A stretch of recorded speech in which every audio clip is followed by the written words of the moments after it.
I added these really cool 2D lighting shadows to my game The Last Phoenix.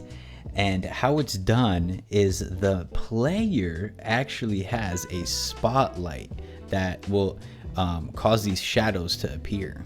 Light 2D is built into Unity, but that's the easy part.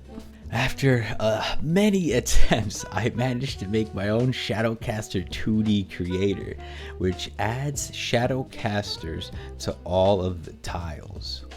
Just put it on your tile map object and click these buttons, and it'll create Shadowcaster 2D objects in the shape of your tiles. Otherwise, you'd have to do that manually, like manually outline them. You can download my code for free on GitHub, but if you believe in reciprocity, I'd really appreciate it if you at least wishlisted my game on Steam. But if you're super cool, you'll support on Kickstarter.